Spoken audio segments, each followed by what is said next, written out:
원합니다. 이전 것은 지나갔으니 뭐라. 우리는 환경의 지배를 받는 이성이 아니라 환경을 지배하는 이성임을 짜길 바라. 너희가 하나님의 자녀이면 하느냐? 어떤 사람이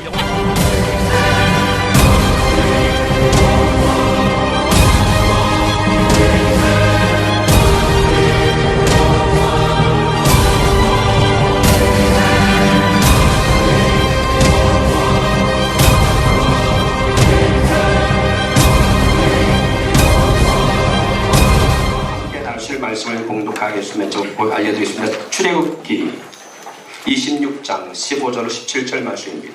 출애굽기 26장 15절 17절 말씀. 다 피셨으면 아멘. 아멘. 우리 같이 공독할까요? 시작.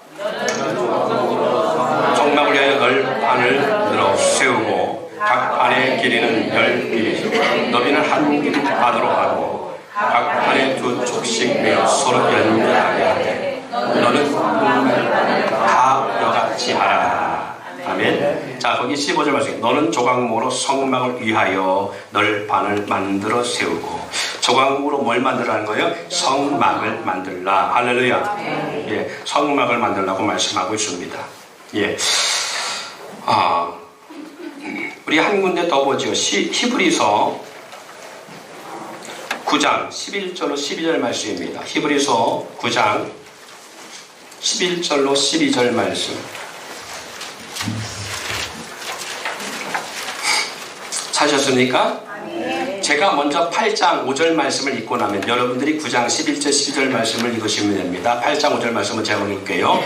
그들이 섬기는 것은 하늘에 있는 것의 모형과 그림자라. 모세가 장막을 지으려 할 때에 지시하심을 얻음과 같으니 이르시되 산과 모든 것은 산에서 내게 보이던 본을 따라 지으라 하셨느니라. 시작. 그리스도께서는 전에 좋은 일을 들으셔서 손으로 짓지 아니한 것이고 인상을 유사하지 아니한 것 또 온전한 장막으로 말미암아 염소와 송아지에 필요하지 아니하고 오직 자기의 필요 영원한 속죄를 이루사 단번에 성소에 들어가셨느니라. 아멘. 예. 광야 40년 생활은요, 이스라엘 백성들에게 약속된 대로 이루어진 사건이고요. 그리고 왜 4대 만에 하나님은 4대를 거쳐서야 비로소 약속의 땅 가나안으로 인도하셨느냐라고 하면 그 4대라고 하는 것은 제일 중요한 것은 그들의 변화된 삶에 있어야 되기 때문에 그렇습니다. 이전 것은 다 우리가 소멸해버리고 새 것이 되어서 나가야만 되기 때문에 그렇습니다. 약속의 땅의 성취는 하나님은 모든 자에게 주시는 은혜의 특혜지만, 그리고 그 약속의 땅에 실질적으로 들어갈 수 있는 대상은 은혜로만 갈 수 있는 것이 아니라 우리 이스라엘 공동체가 반드시 변화되어야만 갈 수 있는 것입니다. 그래서 4대를 거쳐서야 비로소 약속의 땅 가나안에 그들을 인도하는데 40년이 걸립니다. 이 40년이 걸리는 광야 생활은 비록 풍요와 여유와 부요와 넉넉한 삶은 아니었습니다. 40년 광야 생활을 통해 사람이 떠나가는 것이 아니라, 따라합시다. 하나님의 입에서 나온 말씀. 그래요. 하나님의 말씀을 믿고 하나님을 믿는 믿음의 공동체. 즉 다시 말해서 여호와의 말씀을 똑같이 다 같이 믿고 한 마음 한 뜻이 되어 같은 사랑을 가지고 같은 목표를 향해 나아갈, 이것이 광야 40년 세월에 훈련된 이스라엘 공동체의 모습입니다. 자, 한번 제가 먼저 선창합니다. 따라해보세요. 한 마음, 한 뜻, 같은 사랑, 같은 목표. 그래요. 같은 이상, 같은 목표가 되어지지 않으면 약속의 땅을 취할 수가 없습니다. 그래서 따라합시다. 천국은 침노하는 자의 것이니. 분명히 그랬어요. 천국은 침노하는 자의 것이니 침노하는 자가 빼앗느니라. 반드시 하나님의 나라는 은혜로 되는 것이 아니라 영적 싸움에서 이기는 자라야 들어갈 수 있습니다. 그래서 오늘 이 말씀은 단지 수천 년 전 이스라엘 백성, 출애굽한 이스라엘 백성에게만 하는 것이 아니라 오늘 신약에 있는 우리를 이 성령 시대에 살아가고 있는 우리에게도 하신 말씀입니다. 요한계시록 주님 오실 날이 가까웠다고 말씀하시는 요한계시록 묵시록에도 이렇게 예언하고 있습니다. 이기는 자라야 그 땅에 들어간다고요. 아멘. 이기지 아니하고 들어간다는 거예요. 반드시 싸움에서 이겨낸다는 겁니다. 아멘. 피를 흘리기까지 싸우라고 성경은 말씀합니다. 그래서 반드시 이기지 아니하면 우리는 그 땅을 취할 수가 없음을 말씀하고 있습니다. 이기는 자에게는 생명의 나무의 과실을 좀 먹게 하리니, 이기는 자에게는 흰 돌을 줄 터이니, 이기는 자에게는 하나님의 나라의 두 기둥같이 세우리니, 이기는 자에게는 나의 보좌에 앉은 것처럼 앉게 하시고, 그리고 만국을 다스릴 수 있는 능력을 주시겠다고 말씀합니다. 이기는 자가 되어야 한다는 사실입니다.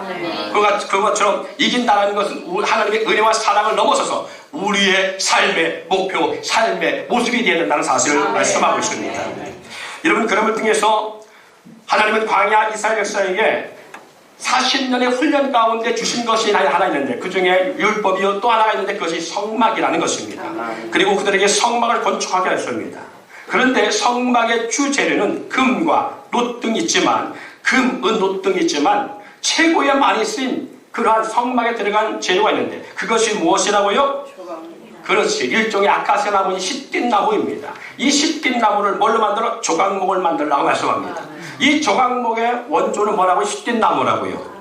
이 시띠나무는 우리나라로 말하면 아카시아 나무 일종이라고요. 이 아카시아 나무는 뭐가 많습니까? 가시가 많습니다. 아카시아 나무는 쓸모가 없습니다. 딱 화목 외에는 쓸모가 없는 나무입니다.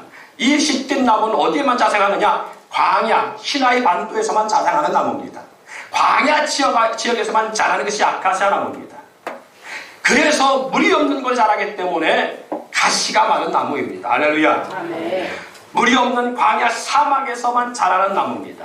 이 나무를 가지고 하나님은 하나님의 영이 임재하시는 성막, 아버지의 집을 건축하는 주 재료를 사용하라고 말씀합니다. 사랑하는 성도 여러분, 이 나무의 특징은 크게 4가지를 특징을 말할 수 있습니다.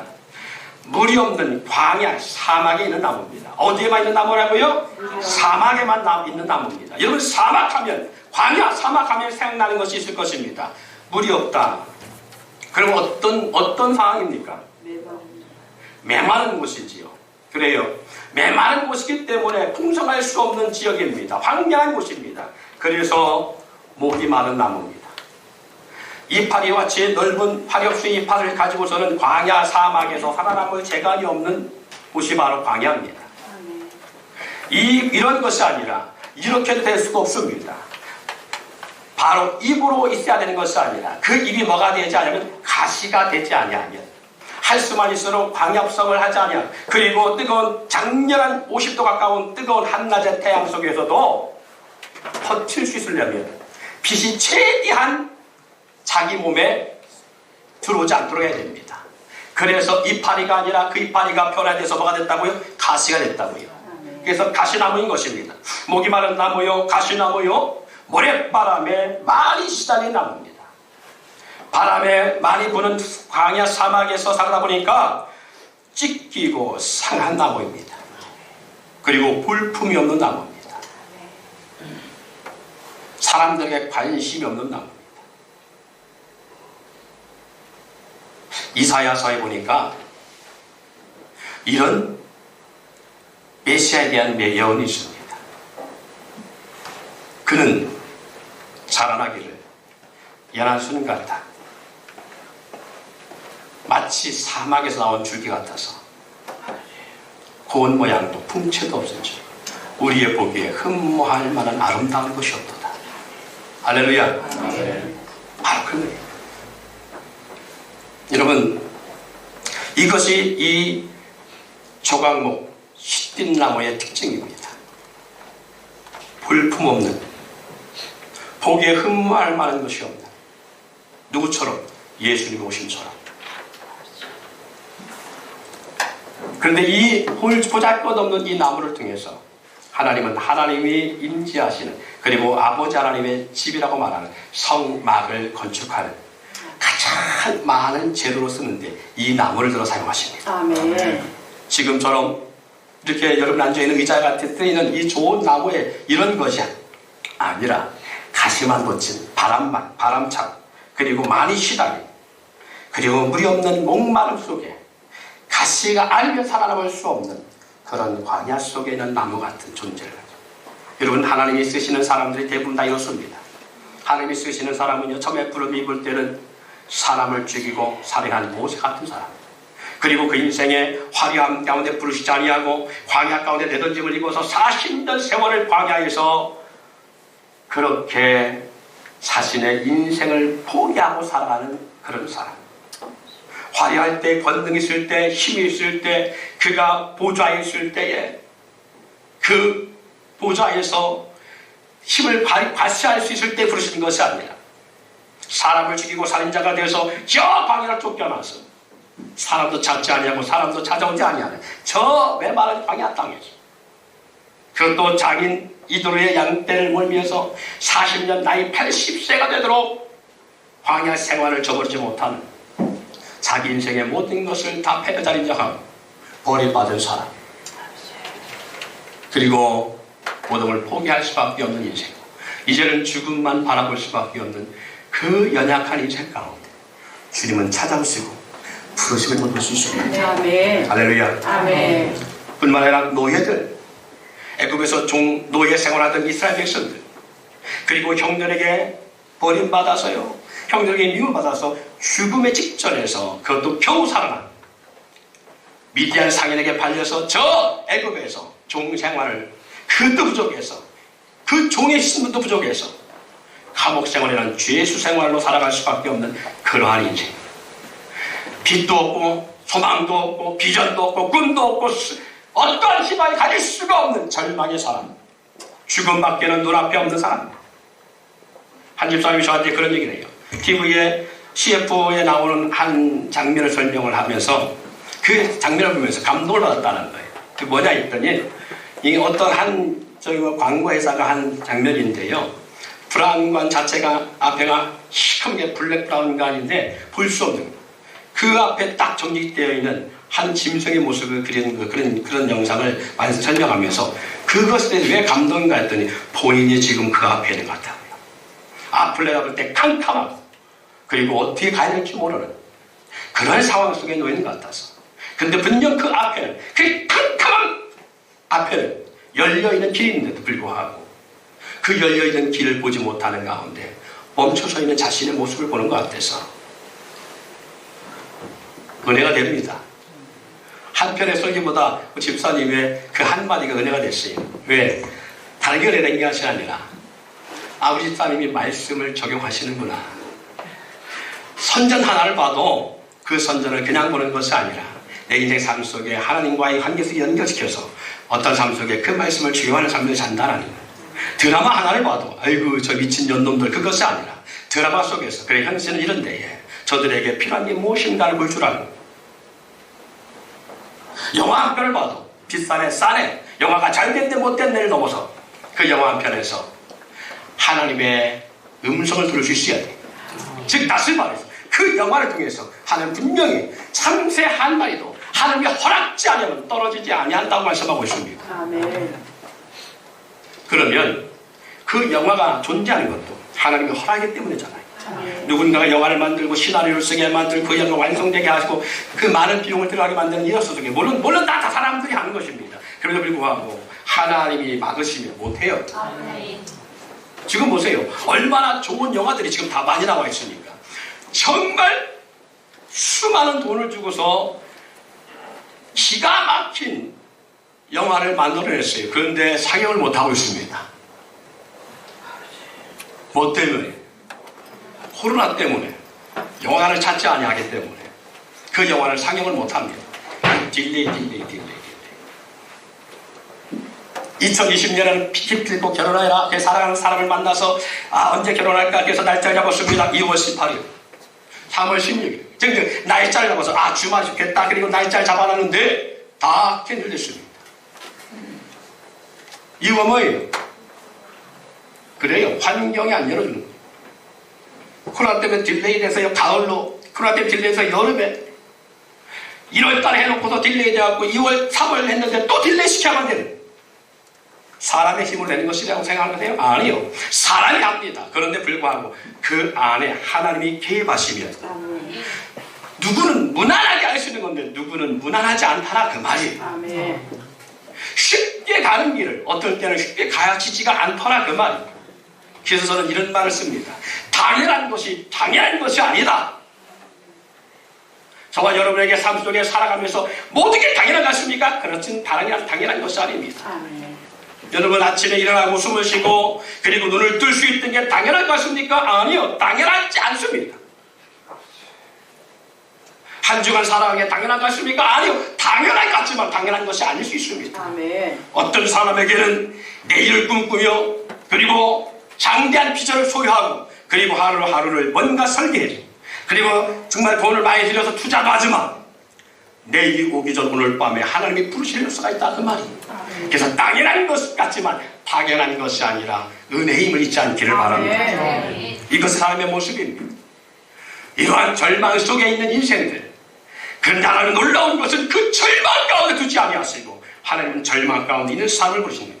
원망과 불평, 단짓기와 대적, 불신, 시기, 의심에 가득한 보잘것없는 저 이스라엘 오만 가지, 그리고 정말 잡다, 그리고 정말 엉망진창 저 공동체를 하나님의 광야 40년을 통해서 어떻게 하셨다고요? 하나님이 임재하시고 하나님이 동행하시는 거룩한 공동체를 만들어서 놀라운 것은 홍해 바다 앞에서 저들은 엉망진창이었습니다.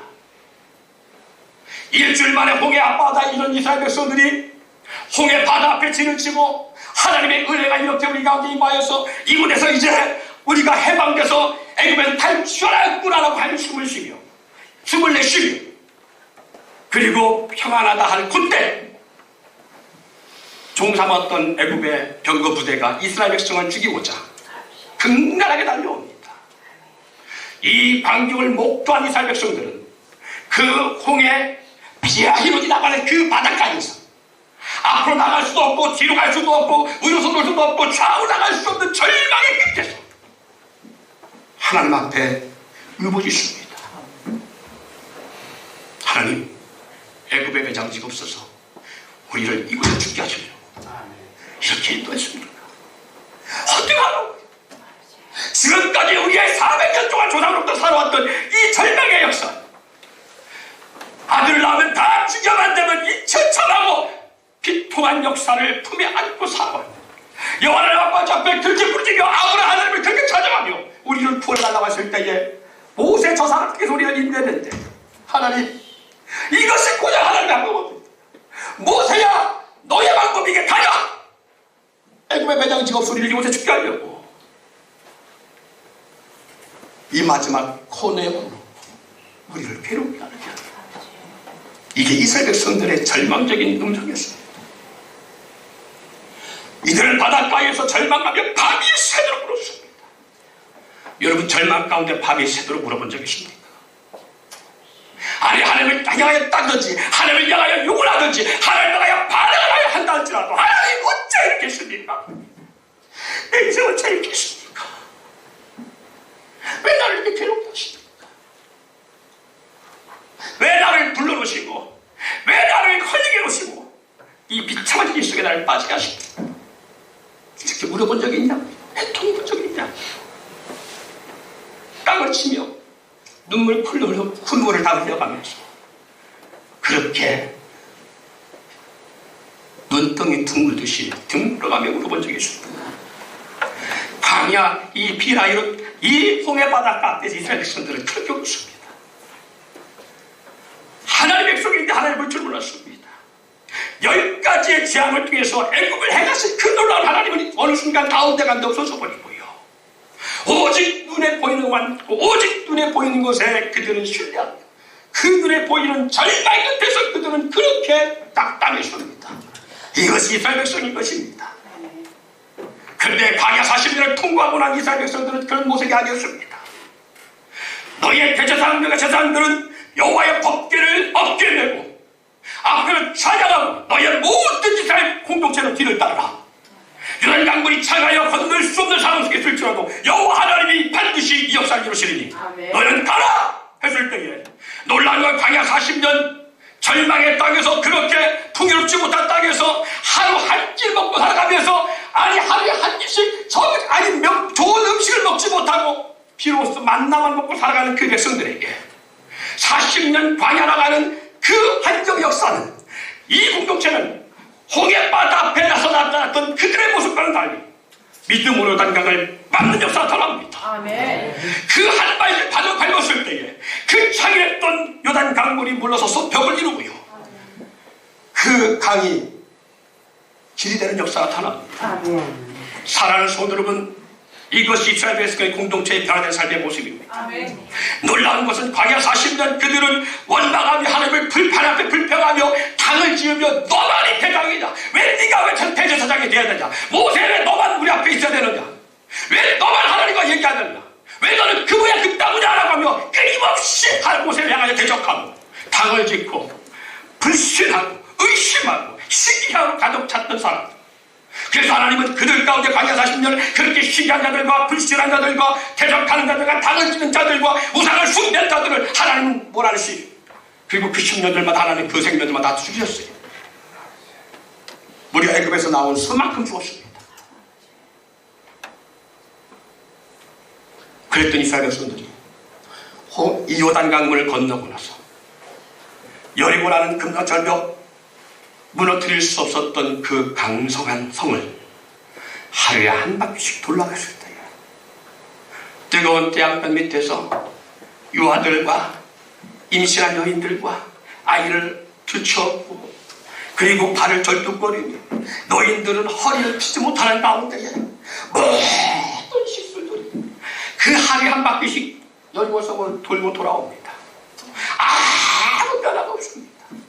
여러분, 우리가 잘 알지만 싸움은 전투입니다. 칼과 창을 들고 활을 들고 가서 싸워야 되는 것입니다. 망치를 들든 도끼를 들든 대포를 들든 그 성을 향하여 공격을 해야 되는 것입니다. 도성을 쌓든지 사다리를 놓든지 그리하여 그 성을 향하여 치고 나가야 되는 것입니다. 그런데 하나님이 이스라엘 백성들에게 말합니다. 하루에 한 바퀴씩 그 성을 돌라. 아무 소리도 내지 말고 자문도 내지 말고 오직 신문 가운데서 하루에 한 바퀴씩 돌라. 여러분, 이것이 무슨 장난입니까? 하나님 어쩌자고요? 하나님 무슨 일을 하자는 얘기입니까? 돌고하는데 아무 이상이 없습니다. 벽돌 하나도 돌 하나도 좀 빠져나오든지, 아니면 한쪽 성에 기울어지든지, 무슨 커다란 진동이 있든지, 아니면 그 성의 사람들이 두려움 가운데 떠는 모습이 보이든지 뭐가 해야 되는데 아무 역사가 나지 않습니다. 이튿날 또 한 바퀴를 돕니다. 애기를 들쳐업고 임신한 여자는 끙끙거리면서 다리를 절뚝거리면서, 그리고 아픈 사람들 뒷것에 메고 노인들은 허리를 펴지 못한 상태에서 한 바퀴를 더 돕니다. 그래도 아무 일이 나타나지 않습니다. 4년도 4일에도 여러분 광야에서 아니 홍해 앞바다에 있는 그들처럼 그런 상황이 되었더라면 원망과 불평과 낙심과 자결과 심과 질투 속에 일삼았던 사람들 같은 사람들이 그 성을 볼다면 과연 볼겠습니까? 과연 순종할까요? 오만 불평을 다 넣을 것입니다. 건강한 사람만 돌자, 다리 멀쩡한 사람만 돌자, 군대 나가 싸울 수 있는 사람만 돌자. 왜? 언제 저들이 쳐들어올지 모르잖아요. 언제 성문을 열고 나온다면 우리는 꼼짝을 죽을 수가 있잖아요. 여리고 성에 군대만 있는 것이 아니라 외부의 저 가나안 땅에 31개 되는 엄청난 나라의 왕들과 군사들이 합심하여 쳐들어온다면 우리는 내가 죽을 수밖에 없잖아요. 그러니 싸움에 나가신 사람과 돌길 바랍니다. 이런 말 안 할 수 있겠어요? 원망과 불평이 끊임없이 나올 수 있는 상황입니다. 그런데 너무나 놀라운 신기한 것은 아주 한날 첫날부터 시작해서 여섯째 날까지 이들은 한마디도 불평도 원망도 하지 않냐. 돌을 하면 돕니다. 신고하면 신고합니다. 아무 변화 나타나지 않냐. 아무 이상이 나타나지 않냐. 돌라면 돌았습니다. 일곱째 날 7바퀴를 돌라는 것입니다. 한 바퀴를 힘들 때는 7바퀴를 돌라는 거예요. 여태 돌았으면 됐지. 아무리 해도 수고했어도 나타나지 않았으면 이제는 좀 실만 되지. 형식적으로 돌만도 하잖아요. 돌다가 삐져나가서 한 사람이 나갈 수도 있잖아요. 하자는 것에 불평을 품고 우선하면 살짝 나 자꾸 배가 아프니까 자꾸 아가씨 갔다 올게 한숨 나갈 수도 있잖아요. 여러분, 이 사건이 바로 아이성 전투의 싸움의 사건입니다. 하나님이 여리고성을 점령할 때 이렇게 말씀합니다. 너희는 여리고성을 점령하거든 모든 생명이 코로 숨을 쉬는 기시가는 모든 존재를 다 죽여버리라. 도륙해라. 그리고 모든 전쟁의 노략물들은 이 성에서 취한 것은 다 여호와 것이니 너희가 임의로 취하지 말라. 사랑하는 성도 여러분, 그런데 한 사람, 아간이라는 사람이 자기 장막 침대 밑에 거기서 취한 전쟁의 노략물을 감춰뒀다가 아이성 전투에서 보기 좋게 패배했습니다. 그리고 이스라엘 백성도 낙담할 때 하나님은 그들 가운데 누가 하나님의 말씀을 어기고 범죄했는지를 드러내는데 그것이 바로 아간임을 나타내십니다. 사랑하는 성도 여러분, 여리고 성에서만큼은 그들은 놀라운 것은 한 명도 불평하거나 한 명도 삐대거나 한 명도 거기서 그 공동체의 속에서 무리에서 이탈하지 아니하고 그 일을 해가고 있는 것입니다. 광야에서는 볼 수 없는 그 놀라운 역사가 여리고성과 요단강에서는 일어났습니다. 7바퀴 돌아가니까 성시 돋습니다. 그리고 외치라고 말합니다. 그리고 외쳤더니 놀라운 것은 그 금성철벽 거의 3m나 넘는 그 엄청난 두꺼운 성벽이 완으로 무너진 역사가 나타납니다. 놀라운 것은 그렇게 그들이 돌 때 오합지 줄 것을 그 여리고성 사람들은 모르고 여겼습니까? 다 보고 있잖아요. 다 보고 있는 놀라고 성문을 열고 쳐들어오지 않습니다. 왜? 그게 하나님이 하신 일이에요. 요 하나님을 신뢰했다는 거예요. 여러분, 광야 생활에 왜 하나님은 시들이 나무라는 이 조각목을 통하여 아카시아 밭이 보잘것 없고 메마른 나무요, 목마른 나무요, 바람 맞은 나무요, 가시밖에 없는 나무요, 보잘것없어 사람들이 관심도 없는 화목을 쓸 수밖에 없는 이 나무를 하나님이 임재하시는 성막의 주제를 사랑하셨을까? 하나님이 부르신 자들은 아니었습니다. 세상에 하나님 부르신 자들은 잘난 사람들이 아니고 있는 사람들이 아니라 능력 있는 사람들이 아니라 많이 배운 사람들이 아니라 학식 있는 사람들이 아니라 권세 있는 사람들이 아니라 우리가 장점과 단점을 고백했던 것처럼 약한 것이 더 많은 우리 인생. 가끔 저도 그렇습니다.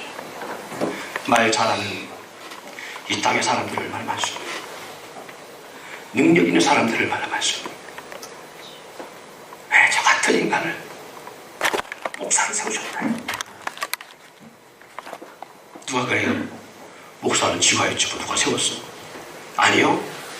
저는 지금도 하고 싶지 않은 사람이에요. 홀링이라는 것은 바로 그래요. 하나님이 우리의 시골에서요, 농사를 짓는 요 시점이 되어지면 겨울 내내 먹이기만 했던 소를, 콧뚜리에 코를 꿰는 소를 끌고 나와서 쟁기를 겁니다.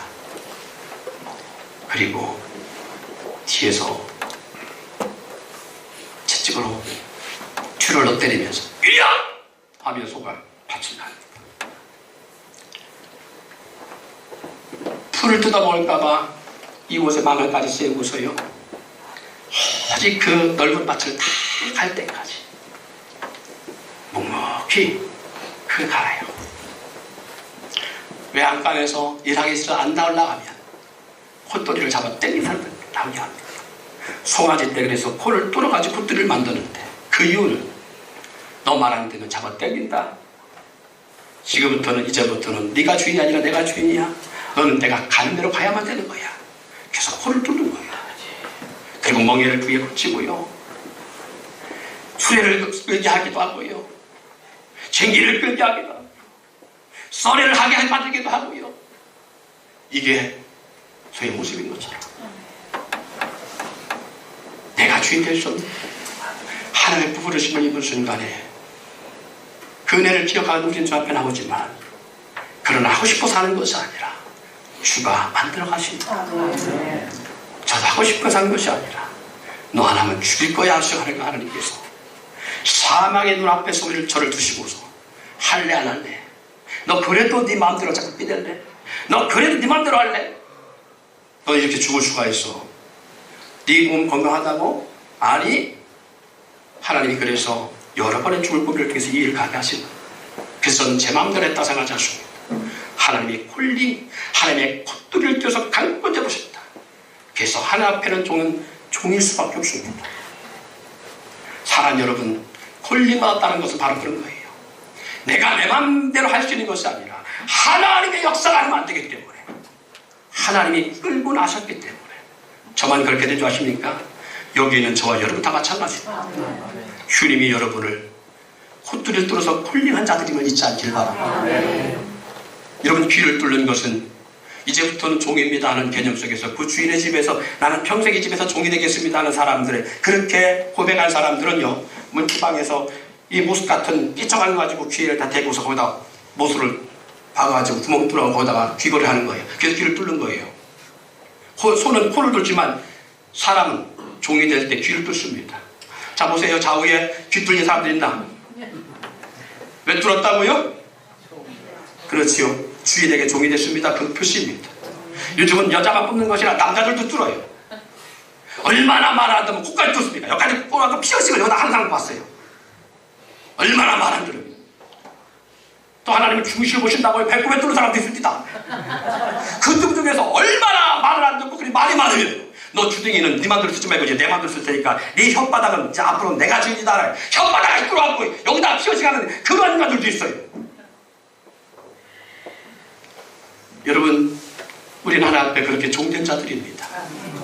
어떤 사람들 보잘것없는 불황무식한 그리고 배운 것이요 매국노 나라를 팔아버린 사람 일곱 귀신 들린 마리아 그리고 6번씩 결혼하고서도 제 남편일 수 없는 수가성 여인 문둥병 휘문 가난한 마리아 상처받은 자들 애정결핍자들 통안에 고통 속에 있는 사람들 버림받은 사람들 소외된 사람들 도망자들 죽음의 문턱에서 절망하는 사람들 이런 사람들이 다 놀라운 것은 주님 앞에 부르심을 입은 자들입니다. 오늘 저와 여러분도 그렇게 하는 부르심을 입었다 사실 잊지 않기를 바랍니다. 누구도 관심이 없던 누구도 관심 가질 수 없는 그 광야의 나무를 들어서 여호와의 임재하시는 성막을 주재료로 사용하시고 성막으로 사용하시고 있는 것처럼 하나님은 세상에 보잘것없는 저와 여러분 버림받은 저와 여러분 능력 없는 저와 여러분들을 불러서 하나님이 임재하시는 거룩한 성막에 하나님의 성전으로 우리를 삼으셨고 있다는 사실 너희는 하나님의 성전이 있고 하나님의 성령이 너희 안에 거하시는 것을 알지 못하는 너희는 하나님의 성전이라는 것입니다. 할렐루야. 저와 여러분 하나님의 성전으로 세움을 입었다는 사실을 시작하기를 바랍니다. 여러분 성전이라는 존재 빼놓고 솔로몬이 건축한 성전을 빼놓고 광야의 성막을 건축하는데 얼마의 비용이 들었을까요? 이 보잘것없는 휘뜬 나무를 들어서 조각물 만들어서 널판을 만들고 기둥을 만들어서 그리고 거기다가 은을 붙이고 노술 띄우고 그리고 거기다 금을 붙여가면서 성막의 주체를 사용하시는데 놀라운 것은 이 성막의 모든 기둥과 모든 벽을 널판의 모든 벽들과 그리고 번제단과 그리고 성막 성소 속에 있는 떡상과 분향단과 지성소에 들어가면 있는 법계 모든 이 성물 딱 두 가지 번제단 물두멍과 촛대 빼놓고는 다 조각목이 들어가 있습니다. 모든 성물이 다 조각목이 들어가 있습니다. 그 조각목 위에 보잘것없는 우리의 모습 위에 우리를 갈고 닦으셔서 광야 40년 이스라엘 백성들을 그렇게 훈련하듯이 우리를 갈고 닦으셔서 우리 가운데 뭘 성은 같은 믿음을 주시고 은혜의 끈을 붙여내시고 그래서 빛을 발하게 하시고 세상 앞에 우리는 무릎 꿇지 않게 하고 노시라는 받침대를 주셔서 광야에서 낙심하지 않도록 하시는 능력을 가져주신 거예요. 이 성막에 들어가는 비용이 금이 15톤, 은이 4톤, 노시 3톤 이상이 들어갔습니다. 이 전체를 계산해봤더니 얼마 정도냐? 현 시가로서는 얼마인지 모르겠지만 그 당시 시가로서만 하면 350억이라는 데 들어갔어요. 350억. 성막에 350억이 들어갔어요. 여러분 하나님이 저와 여러분을 이 보잘것없는 조각목 같은 인생을 하나님이 어떻게 뭘 삼으셨다고요? 성전 삼으셨다는 사실. 성막 삼으시듯이 성전 삼으셨다는 사실. 하나님의 임재, 하나님의 영의 성령의 임재하시는 절 삼으셨다는 사실입니다. 보잘것고 소란한 인생, 세상에서 볼 때 아름답지도 않은 인생, 관심도 없는 저와 여러분의 인생에 하나님은 얼마의 가치를 보여주셨느냐? 따라합시다. 350억의 가치. 350억의 가치. 얼마의 가치요? 그래요. 350억의 가치를 부여주셨습니다. 그래서 하나님은 이렇게 말하는 것입니다. 고린도서에 약한 자를 들어서 강한 자를 부끄럽게 하시고 없는 자를 통하여 있는 자를 부끄럽게 하시고 할렐루야. 좌우를 보세요. 얼마짜리 인생이라고요? 얼마짜리 인생이라고요? 자기 자신 안에서 내 인생은 350억의 가치가 있는 인생이다. 그래요. 350억의 가치가 있는 사람이 그 정도의 가치가 있습니다. 그런데 놀라운 것은 성막이 350억인데 성전은 조단입니다. 조단의 가치가 있습니다. 성전을 만드실 때 거의 현재 돈으로 조단위만큼의 엄청난 비용을 들어서 성전을 만듭니다. 그럼 우리가 얼마나 억을 넘어 조에 이르는 존귀한 자로 우리를 삼으시고 있다는 사실이에요. 몇 억 없다고 낙심하지 마세요. 비록 내 인생에 빚져 있다고 낙심하지 마세요. 빚된 삶을 살아겠습니까?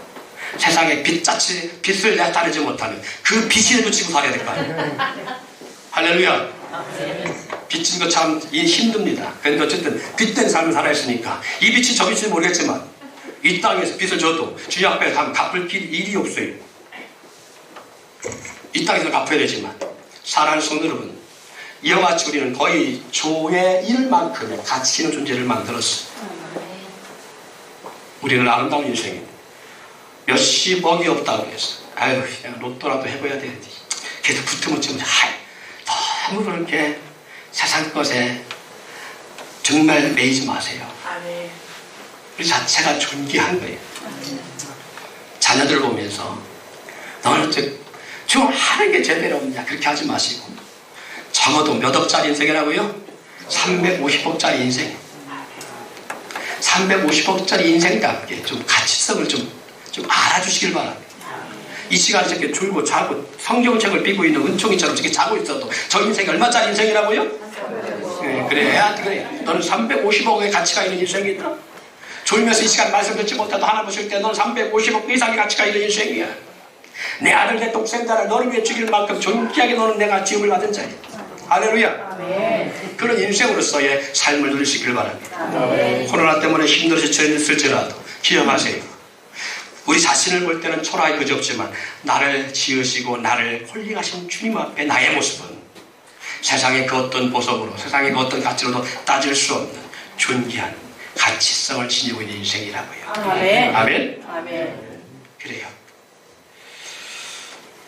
말씀 마치기 전에 유머 하나 하고 마칠게요. 어느 농부가 닭을 3마리를 키웠습니다. 빨간 닭, 파란 닭, 녹색 닭을 키웠어요. 그런데 어느 날 너무 고기가 먹고 싶어서 이 닭을 잡아서 먹어야 되겠다 해서 빨간 닭을 잡아서 털을 뽑으려고 했더니 이 닭이 이렇게 말하더랍니다. 이봐 주인장 장사 한두 번 해봐 뭐부터 따야지. 그러더니 농부는 빨간 닭을 놀래가지고 그 터프함에 얼른 내버렸어요. 아 빨간 닭은 안 되겠다. 너무 터프하다. 그래서 파란 닭을 딱 잡아서 잡기로 하고 물을 한참 끓이고 있는데 이 파란 닭이 성큼성큼 물을 끓는 그 주인의 곁에 오더니 끓는 물에 다리를 쫙 담그더라고요. 그리고 이렇게 말합니다. 물은 이만하면 되고 주인 된장은 준비됐나? 깜짝 놀랐어요. 주인이 이 닭도 파란 닭도 빨간 닭보다 너무 터프하니까 내던지고 나서 녹색 닭을 잡기로 했습니다. 이번에는 닭이 치기 전에 잽싸게 잡아야 된다 생각하면서 생각한 농부는요 녹색 닭을 얼른 잡아서 털을 뽑았답니다. 털을 막 뽑고 있는데 녹색 닭이 낮은 음성으로 주인에게 이렇게 말합니다. 형씨 적어도 브랜나르만큼은 건들지 말게라. 3마리의 닭 한 마리도 먹지 못하고 그냥 다 내던졌대. 이런 농담이 있습니다. 여러분 닭도 이런 정도면 사람은 얼마나 귀하겠어요. 할렐루야. 우리 주님 오실 때 저 여러분은 존귀하고 아름다움 잊지 않기를 바랍니다.